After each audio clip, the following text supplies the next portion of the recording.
Hey YouTube, welcome back. And I did tell you the next video I'd make would be a continuation on this kit, and we would take a look at one of the figures. So let's take a look at him now.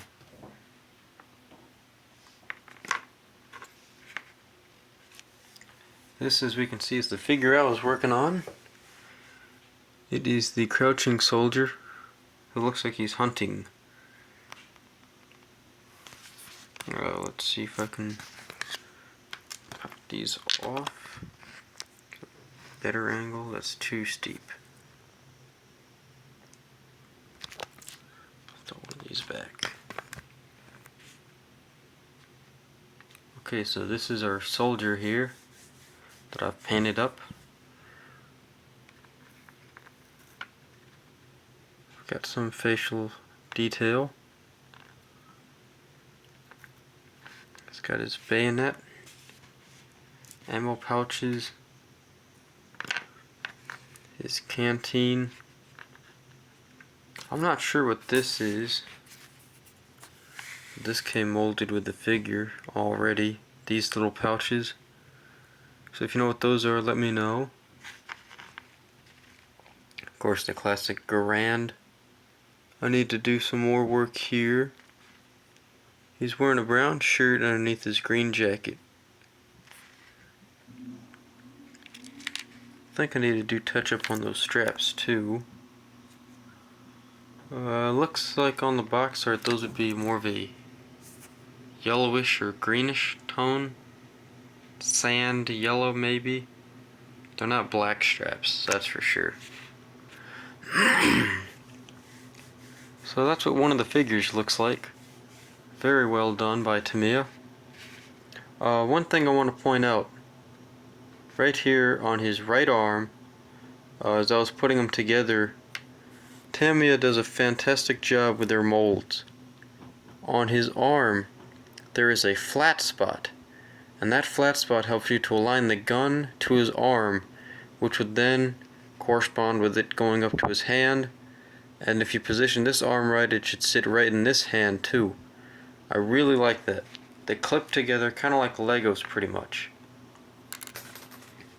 So that's what I got in this video about the 135th scale Army soldier.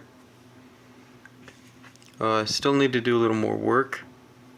He has very dark brown boots, very dark brown. That's not really accurate according to the box, but that's how I've painted them. Paints used, by the way, I went and used black. I used black to prime the whole figure. And I also used Tamiya's black. I did a mixture of them. Because it's in my box.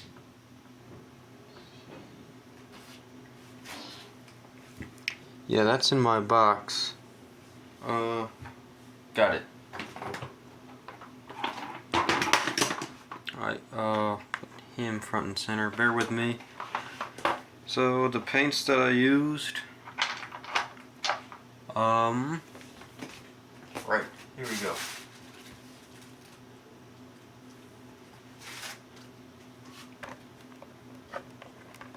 Can't find everything. Oh, got him. And this one. Gotta make sure I got everything.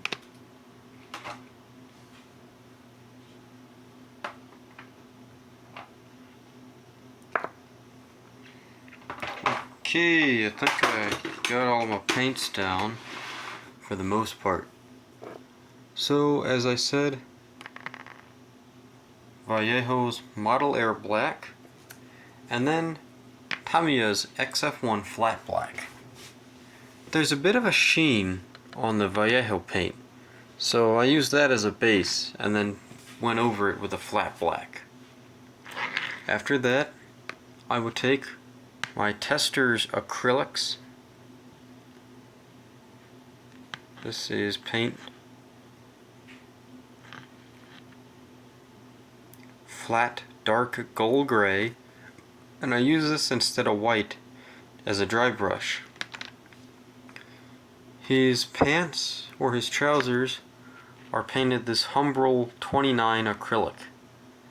This I got from my P40 Warhawk, or Tomahawk 2B as it's called, the Curtis Tomahawk 2B kit from Airfix. It was a starter set. Got this paint with it. I had another paint, but that one was dried up pretty bad from the shelf. I used Africa Brown for his skin tone, and Gelb Olive, yellowish olive, was used for his jacket. A little bit of black and Airfix 29 in Vallejo black were mixed together to get the boots. I should also mention a tan color was used. I can pull that out real quick. This no-name bottle of paint, tan, was used to paint his gaiters. And if I'm not mistaken, I used a touch of this tan and a touch of yellow along with the Humbrol 29 to get my colors down for his backpack and webbing. And I must say, I really do like his webbing gear. It's pretty cool.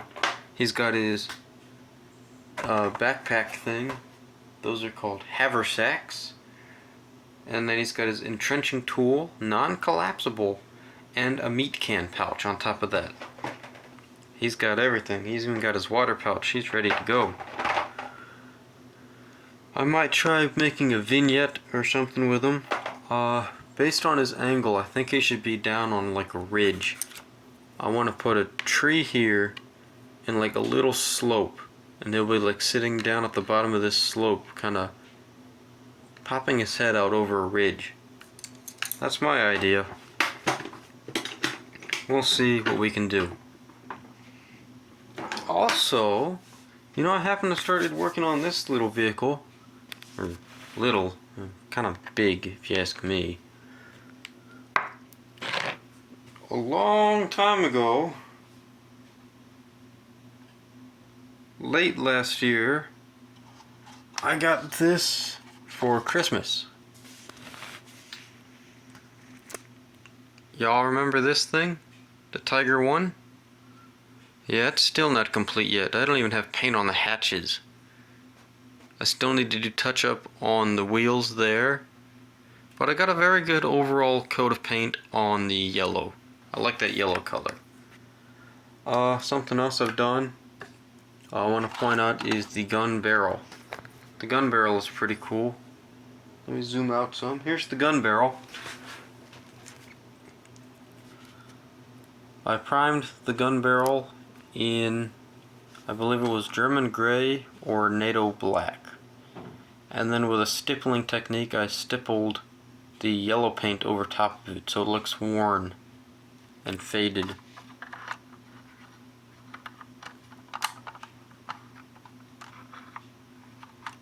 And there's the barrel in the gun, as we can see. So that's what it'll look like. But I've come up with a paint scheme that I'm gonna go with.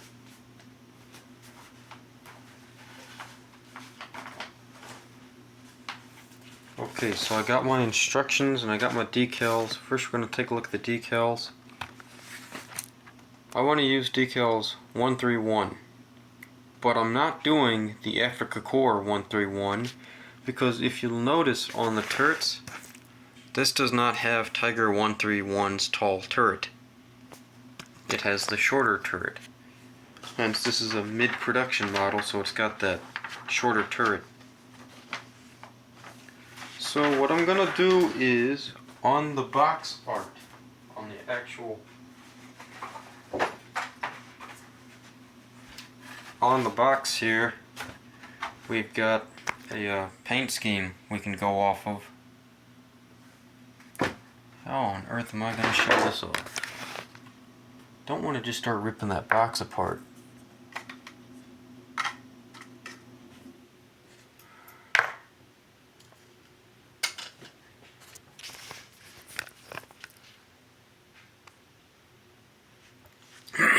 Alright, sorry about that.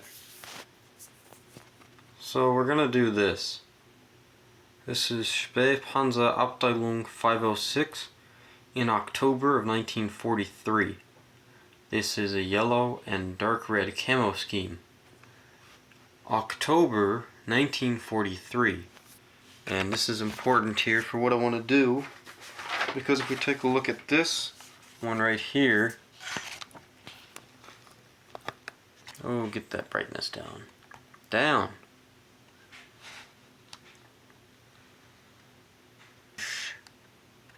Spähpanzerabteilung 501, Russia, December 1943. Now this one does not show where it's located. It just says October 1943.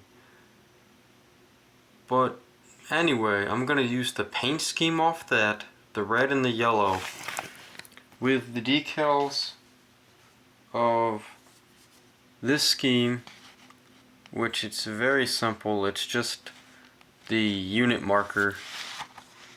This model only has the big numbers on the turret, and then just give it a white camo. So it's going to be a yellow and red base camouflage with 131 and then a whitewash camo on top of all of that. That is my plan going forward with this kit. And that was kind of a throw out there, I guess. We were talking about American GIs and now we're talking about Tiger tanks. Crazy, I know. Speaking of that, look at that.